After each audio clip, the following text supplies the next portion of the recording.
It's Levi Brackman here with Truth, Jewish Wisdom for Today. Thank you so much for joining. Before I start, if you like this podcast, if you get something out of it, please leave a review or like it wherever you see it, whether it's on YouTube or other places where this podcast is published. Please like it, leave a review. That way other people can find it as well. Now on to today's podcast. I've been talking about the Kabbalah, and last week we spoke about the Great Contraction and we spoke about vessels. Today we're going to move on from that and talk about what happened after the Tzimtzum and what happened as the worlds were created and what was that process like according to the Kabbalah.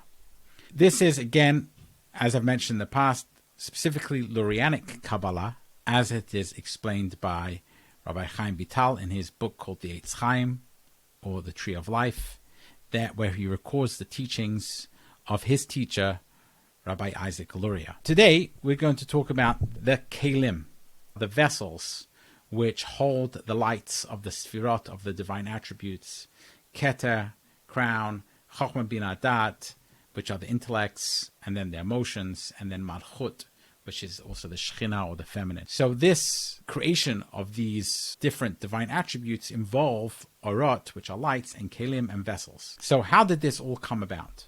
Last week, in the last episode, we discussed Kelim as being these letters, and the Orot as being the intellect in these letters, and that the vessels and the letters contain inside them the Orot, which is the intellect. And if you want to convey something, you're going to convey something through words, and the words, when they're all put together, convey a whole set of ideas, and that is the ideas are contained in the vessels, which are these letters. So that was, at a high level, what is going on with the vessels and the lights.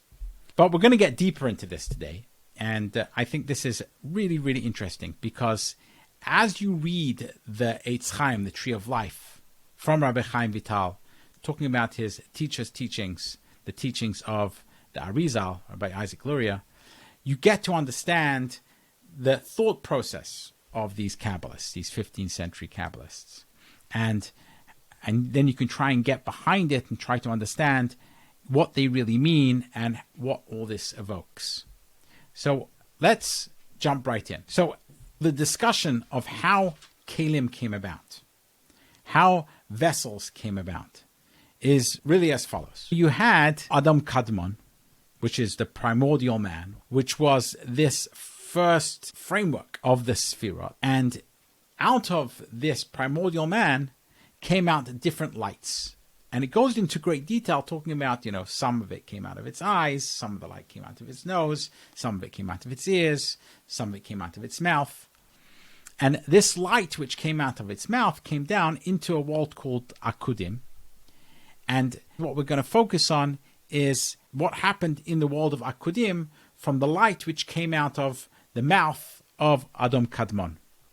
Now, to be clear, and the Eitz Chaim, Rabbi Chaim Vital, wants to be very clear that there is no mouth here, and there is no ears, and there is no throat, there's none of that. These are just ways in which we can perhaps understand a little bit from a human perspective, from an anthropomorphized perspective, what was really going on in the divine. But obviously, there was no physical manifestation of the divine, and there was no mouth, and there was no lights coming out of the mouth, etc. But just to go with this idea, so these lights which came out of the Adam Kadmon, of the primordial man, they came to create this world called Akudim. And in the world of Akudim, you have these 10 Sefirot, starting off with Keter, which is the crown. Now, as these lights came out, and they came down in the formation of these 10 Sefirot, the first one which came out was Malchut. So it came down first, the first one which emanated was Malchut. Malchut is the feminine, that is kingship, that is the lowest one of all the Sefirot. And then on top of that came the next one, which was Yesod, and then Hod, and then Netzach, and then Tiferet, Chesed, Gvura, and then Binah, Chokhmah, and then Keter. So in that order, from the bottom upwards. So you have the Malchut, which is also the Shekhinah, the divine presence, which is also the feminine. Then you have the emotions, and then you have the intellect, and then you have the Keter, the crown on top, and it came from the bottom up. So that is what happened. That's how it emanated down. Now, as it came down in its light. And initially, there weren't any vessels there. And then as it came down in its light, it came a little bit more coarse. It hardened, if you like. So the light came out and it hardened, if you like. It went down a level in a sense, because if you think about air or breath coming out of the mouth, so it comes out from the body and it's warm, and then it comes out of the mouth and now it starts to get cold. So there's a slight change in the formation of the light as it comes out.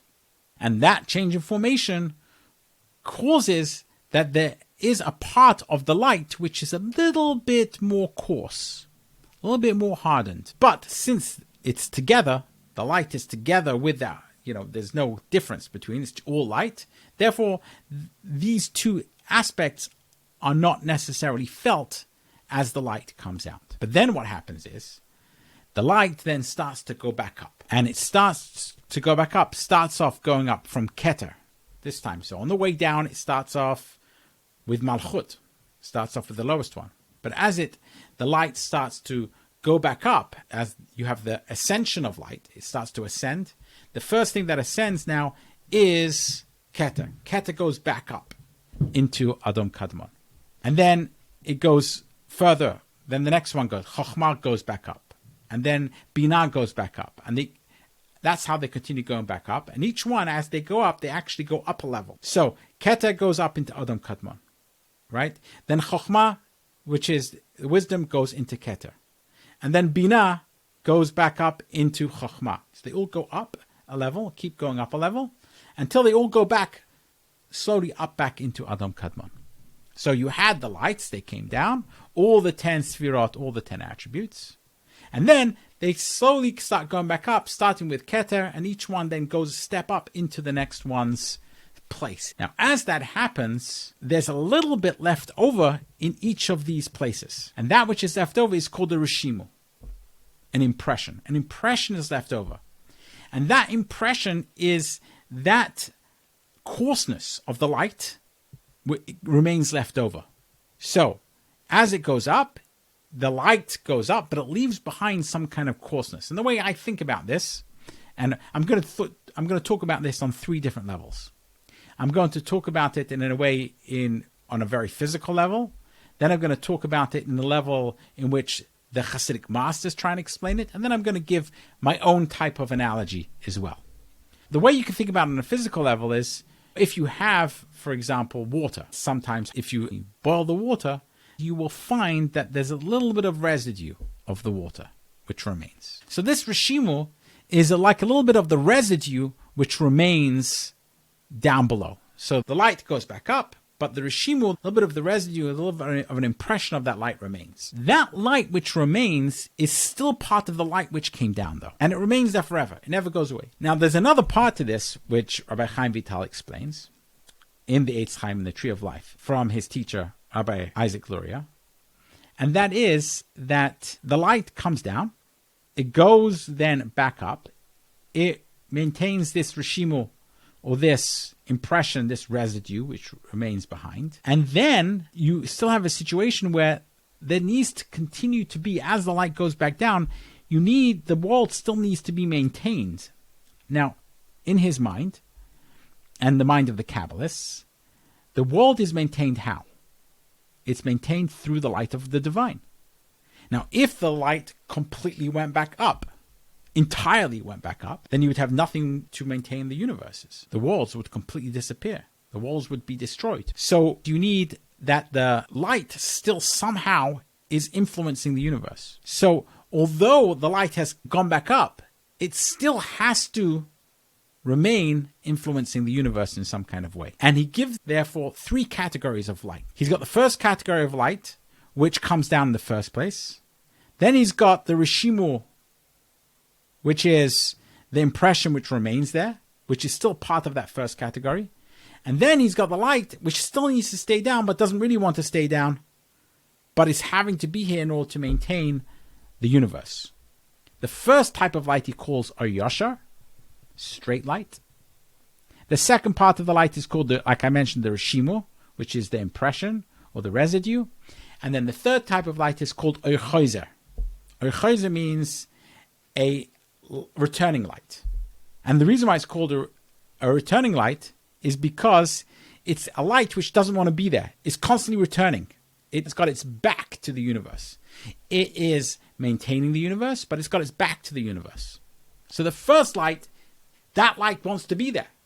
It always wants to be there. It came down. It's called Yosher. It's straight light. It comes all the way down. It comes in to create these universes, and it always wants to be there. It then returns, but leaves the residue. That residue is part of the Yosher. It's part of that straight light, and wants to be there as well. In a sense, it's straightforward. It's there. It wants to be there. And then you've got the result of the light going back, but still being forced to stay there. That's called the Orchoizer. That's called the returning light. And it's still maintaining the universe, but in a way in which it's not a straight, it's like with its back to the universe. It's not doing it with its full heart. It's doing it because it has to. 3 types of light. And then it says there's a 4th type of light. And what is that 4th type of light?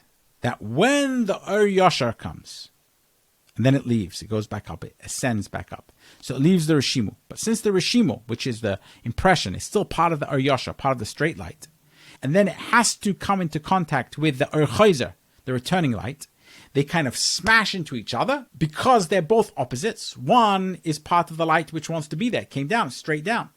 The other one is the light which has its back to the universe. It wants to go back up. It doesn't really want to be there at all. So they're opposites, and they smash into each other, and they create sparks. And that third property, which is created out of it, the sparks, that is the property from which real Kelim are made, real vessels are made. So the light, the sparks, create the vessels. So that now you can have a permanent vessel for the lights.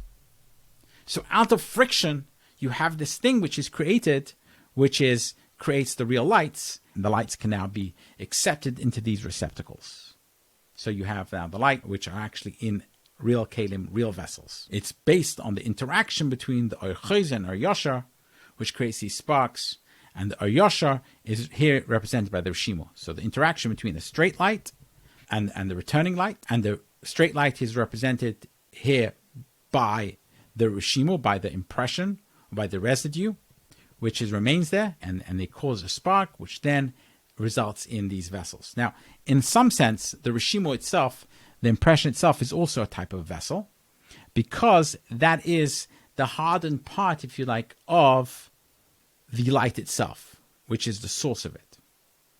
But then it becomes a complete vessel when it interacts with the Orchoizer, with the returning light, and the sparks happen, and you have a complete vessel. And then goes on to say that these are also the idea of the letters. So this is technically how it all happened. It's actually fascinating in one sense, but in the other sense, it seems totally inexplicable. It's something which is really hard to understand. What's it really all talking about? Is this someone's total fantasy? So the Hasidic masters get into this, and just to be clear, I haven't studied the Hasidic masters for a number of years, and therefore I might not be presenting it 100% as it's found in the sources, but I do remember in general terms how they explain these types of things, and I'm going to try and extend it to explain this part of the Eitz Chaim, this section of the Tree of Life from Rabbi Chaim Vital in the name of his teacher, Rabbi Isaac Luria. So the Hasidic masters love to give the explanation of a Rav and a Talmud, a teacher and a student. As a matter of fact, one of the explanations given by the Eitz Chaim, by Rabbi Chaim Vital in the Tree of Life himself, is he mentions that in order to explain why the Yosher, the straight light, which is represented by the Rishimo, which is represented in this case by the impression, wants to actually continue to remain down below, is a bit like a father which constantly wants to pour into the son. It's a desire that a parent has to pour light, energy, influence into the son. So in a similar kind of way, the Rishimo, which is represented by the Yosher, the impression, which is represented by the straight light, wants to stay down there because it wants to continue to have influence on the thing below it, whereas the Orchoizer, the returning light, doesn't want to do that. It wants to just get out of there. But it's still there and it's forced to be there. So the Rishimo stays there, in other words, that portion of the Or Yasha, that portion of the straight light remains there because he gives the explanation. It's similar to a father which wants to constantly pour this influence into the son and always be pouring it there. So you see a little bit of this idea of like a Rav and a Talmud, a teacher and a student, or a father and a son. This kind of relationship is hinted to in the Eitz Chaim, in the Tree of Life from Rabbi Chaim. So this isn't totally new, but the Chassidic masters, and specifically in the Chabad Chassidic school, go to town with these ideas of a Rav and a Talmud. So we can explain some of these ideas in relation to a Rav and a Talmud. And also I'm going to get into a little bit why maybe I find that explanation a little bit less adequate than the explanation I'm going to give. So a Rav and a Talmud, a teacher and their student. The teacher wants to teach their student, and they want to teach them some idea. Just like I'm here, and it's my desire to teach these ideas to whoever's listening to this podcast, whoever's watching this video. How do I teach these ideas? How does a teacher teach these ideas? Well, he takes the ideas, and a bit like what I'm doing now, he explains them outright. He takes them, and I've read them, I've studied them, and now I'm teaching them, and I'm taking all the ideas straight out, the words, and I'm putting them out there. Now, what you might experience as you listen to this is that a lot of it's not sticking because these are new ideas and they don't sound like they're ideas which really make that much sense. There's a light, the light's coming down, it's going back up, it leaves a residue. What's going on? It doesn't really make much sense. And it doesn't make sense because in the first instance, as the light comes down, no matter how much the teacher wants to explain it, the first time he explains it, and it comes down to the student's not going to get all of it because you're getting all this light is coming down, all these ideas are coming down, and they're coming into the brain, into the head of the student, and the student doesn't get it all.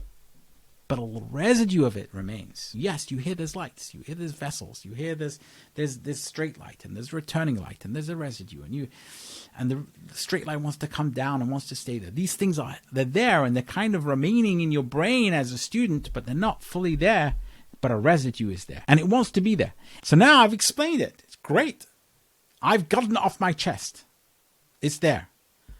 But in order to maintain that, in order to truly take the student to the next level, now I have to get into a level of explaining to you in a way in which you can get it, you can grasp it, which is what I'm doing with this analogy of the student and the teacher. But to me, that's no longer as exciting. Why? Because I understand it already. And I've now explained that bit. I've given it. Maybe not to your level fully, because it's just words in the beginning. A residue has remained. Now to explain the next level, when I get down to the nitty-gritty and the detail to try and give analogies to it, that's no longer as exciting for the teacher to do that. Why? Because that's all extra. I've now explained what I know. Now I have to get to the next level. That's not as exciting. So in a sense, the teacher doesn't want to be there. The teacher doesn't want to be there on the level of the student. He's doing it because he wants the student to understand. Without it, the student's never going to fully understand it. But it's not like he's fully there. He's not fully committed to that because he's already explained it on his level, and that's what he enjoys doing. That doesn't necessarily help the student fully because the student needs to understand on the student's level. So the teacher's still going to be committed to explain on the student's level, but that's the Or Chayzer. So the Or Yashar, the straight light. What is that? That's the light which comes straight down because the teacher loves explaining it the way he understands on his level. And it comes down. Yes, it's a little bit on the level of the student because he's explaining it. And the student gets a little bit of it and the residue remains. But the student's not going to get it all the way. In order for the student to get it all the way, the teacher needs to come down and explain it much more on the student's level. But the teacher doesn't do that with a full heart. Why not? Because that's now the student's level, not the teacher's level. So it's the Or Chayzer now. The Or Yashar is what comes straight from the teacher to the student on the teacher's level, in a sense. A little bit guided for the student's level. That's the Rishimo which remains. But now to sustain it, he has to go to the next level of the student's level, but the heart of the teacher is not in it. But he still does it. So that's the Or Chayzer. So that bit now, which the teacher is explaining on the student's level, interacts with the Rishimo, with the residue of what was explained, that little bit in the initial part, which the teacher explained it, on his level, which relates to the student, they interact, and they create something solid that now there's a full and a deeper understanding on behalf of the student. So now that student has the basis to have a receptacle to understand on the teacher's level. So that light which the teacher had, now that can be explained and understood on the teacher's level. So now, going back to what the teacher's level was, you have coming out of the mouth of Adam Kadmon. What comes out? Light. Light which is much more like on the teacher's level. But it wants to be there. It wants to explain it. It wants it to come out. That light wants to go down and create the worlds. And then it's done that. It's done it. It's explained it. So now it goes back up. But the worlds still need to be sustained. So what does it do? It has to remain there. But it doesn't really enjoy it. So it's like with its back towards it. But a little bit of the reshimo, the residue of the initial light remains, interacts with that additional light, which is there with its back. And that creates something much more solid, which can now be the basis for a vessel which can actually hold the light entirely. So now you can understand how the two come together with the analogy of the student and the teacher. But still, this is more difficult for us to understand because you're talking about a student and a teacher, two different beings. It's a challenge to understand how that relates to something which is created, because you're not really creating the student, and the student brings a lot of his own ideas into it, and it's not fully understood because student already existed beforehand. So the analogy is a good analogy, but you have to still peel away a lot of these extra ideas which are not exact to the analogy of the Adam Kadmon, the primordial man, and the Sefirot. So I'm going to go do a different explanation, which I, as an entrepreneur, can understand it in a way in which perhaps some of these Hasidic rabbis who were not entrepreneurs maybe would never have thought of it from this perspective. But I think a lot of entrepreneurs will understand this analogy really well. So if you're an entrepreneur, you usually have a desire to create things. You want to change things. You want something new to happen. That's why you're an entrepreneur. That's the definition of an entrepreneur. So as an entrepreneur, you're looking to create things, and you have an idea that you want to create whatever it is. And you have a desire that this thing should be created. It's a new business idea. And you get really excited about this new business idea, that you're going to solve some kind of problem in the world with this new business idea, and it's going to create this company, and you're going to have a big enterprise, and it's going to have all these different aspects to it, and it's going to solve this problem, and it's going to change the world. That's how it starts off. You've got this idea. So what do you do in the beginning? You put all your energy into it. You're excited about it. So you go out and you put all your energy into it. You start talking to people about it, and you start thinking about how you're going to create it, and you start putting things into motion, and you create a website, and you create a marketing plan, and you create all these different things. You're creating, and it's really exciting. And that idea is to create this thing. And in the beginning, it's full energy, full total energy into it. Your entire being is in it. It's exciting. That is the Or Yashar. That is that first light which comes out, the full energy which comes out. It's excited. It wants to create. It's out there. The thing with it is that energy can't be sustained long term. It's very difficult to sustain that energy forever. And also, you don't yet have the infrastructure for that energy. You're working so hard, you're creating things, you're doing things the whole time, but there's no infrastructure. Though you have not yet created a company. You haven't yet created a vessel through which this thing can actually create this massive influence in the world. A lot of times, a startup begins and doesn't yet have everything it needs to scale. When you talk about in the startup world, there's a lot of conversation about how do I scale this? There's actually a book called Blitz Scaling, which talks about how you very quickly scale things. The reality is a lot of companies fail because they scale way too fast. They don't yet have the infrastructure. Or they fail because they try to scale too fast. So they build out a big infrastructure, but they don't yet have the business there. And the hope is build out a big infrastructure and then the business happens. It doesn't always work that way. A lot of companies fail because they've got a big infrastructure but with no business, no revenue, or not enough revenue coming in to cover the costs of that kind of infrastructure. So to have that balance of the right infrastructure with the business coming in at the same time is very hard, and very few startups really succeed at it. But in the beginning, it's full of ideas and full of energy, but you don't yet have the infrastructure for it.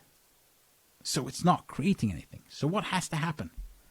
Well, what has to happen is at some point, that energy starts to wane and it starts to go back up. The entrepreneur feels some kind of burnout and the energy starts to ascend again. But what hopefully remains is a portion of that energy. The residue of that excitement in the beginning hopefully remains. And you have created something amongst that energy which can sustain itself and maintain itself in that business. And now that you're involved with that, you've created that, it exists, that part of your energy, you've put a part of yourself into that business. Then what happens? The entrepreneur still wants to maintain it, maybe not with the same excitement. That's the Or Chayzer. So you got the Or Yasher, which is the first of light, which is the excitement which comes down. And then at some point that wanes, but it still created something which exists as somewhat the shell of a company. That's the Rishimu, that's the residue. But you don't want it totally to go away. So you still maintain it and work on it, but not with the same enthusiasm as before, not with that same beginning first day energy. And when that tension between the fact that you've created something which has a portion of that enthusiasm in it, and the fact that you want to continue to sustain it, because if you went away completely, you would totally disappear. So you still, somewhat maybe begrudgingly, continue to maintain it. The interaction between that and the fact that you really were excited in the beginning and the residues that remains, that is what the foundation for a good company is. And that enables you to create slowly and methodically a company that can stand the test of time and can actually create what it wanted to create. Those are the vessels for the creation of that. So that's another way to understand Or Chayzer and Or Yasher. The first, the enthusiasm of the light. The light then withdraws. And you get somewhat of a burnout if you continue on that light. So it needs to withdraw. And the residue remains, the Rishimu remains, but you still want to give it up entirely. So the entrepreneur still maintains involvement in it, working on it each day, in a way of Or Chayzer, in a way in which, in a sense, he's got his back to it, not with that same enthusiasm. And the interaction between the Rishimu, the residue of that initial energy, and the continuous maintaining of it is what creates this solid thing of a receptacle for the vision of the company that can stand the test of time, and that new energy can come back in. So now you have a proper company which sustains itself. This is the idea of creation. This is how things are created. There's tremendous wisdom in this. So what you read in the Eitz Chaim in the beginning is an idea which seems to be just words. But then when you really start thinking about it, it tells you all that you need to know about relationships between a student and a teacher and how to explain things to a student. It tells you how to create a company, but also tells you something about relationships. When you enter a relationship with somebody else, there's always two types of people in relationship. In any relationship, you will find people who are the mashpia and people who are the makabel. At any given time in the relationship, there's the person who's more the receiving party in the relationship, and there's the person who's more the giving party in the relationship. Every relationship has a balance between the two. Sometimes they're quite similar, but there's always someone who's a little bit more giving and another person who's a little bit more receiving. So let's talk about it in the extreme as if this person who's mainly receiving and the person who's mainly giving. The giver in the relationship, when they pour themselves into somebody else with their love and with their enthusiasm and with their care, you keep pouring into the other person, it's like you giving a part of yourself to that person. Even when you withdraw from that person, there's a part of you which is still in that person. That residue remains. A residue of you will always remain in that person. You can't have a relationship with somebody where you pour into them, and often relationships are both people pour into each other. Of course, here sometimes more than the other, but whatever relationship you're having and you're pouring into that person, a residue will remain. Part of you will remain in that person. And because part of you will remain, you will always care about that person. Just like the Eitz Chaim says, a father constantly wants to pour into their child. Because when you've got a part of you in somebody else, you care about that person because, in a sense, part of you is in that person. So the father and the child has an extreme version of that. But even with friends, in any kind of relationship, if you've poured into another person, that part of you always remains with that other person. And therefore, you don't want that to disappear. You care about that person. You want that person to continue to thrive. And therefore, even when you've left, you're still going to be involved in some kind of way, even not as enthusiastic, in a way of chayzer. You're still going to want to be involved in that person to care about them, to make sure that they're able to succeed. And that happens in all relationships. And if that person turns their back on you, then it's very painful, because you've been rejected by a part of yourself in a sense. So this is the idea of chayzer and yasher, which is the idea of the straight light and the returning light and the reshima and the residue, and how vessels were created in order to be able to then, once the vessels are created, then they can stand the test of time and actually have something in the long term. And this is some of the ideas which are found in the Kabbalah, which have tremendous deep wisdom and can help us in our relationships, in our business, in how we explain things to people, as a teacher explaining to a student. And there's tremendous wisdom on multiple levels here, which are found in the Kabbalah. And I hope that I've been able to explain a little bit of these ideas to you in a way in which are intelligible. Now, it's really important, according to the Kabbalists, from a Kabbalistic perspective at least, to then take these ideas and understand that this is how God created the universe. So then the Kabbalists will then take these ideas and meditate on them, and then create within himself real awe about how the world was created, and that's what they would do with these ideas.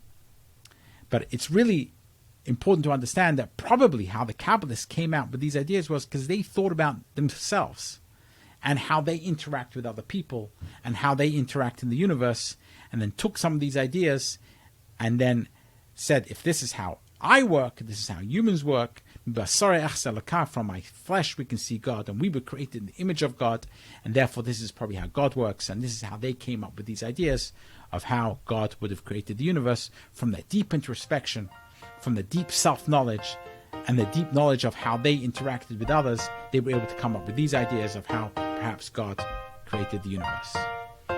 Thank you so much for listening.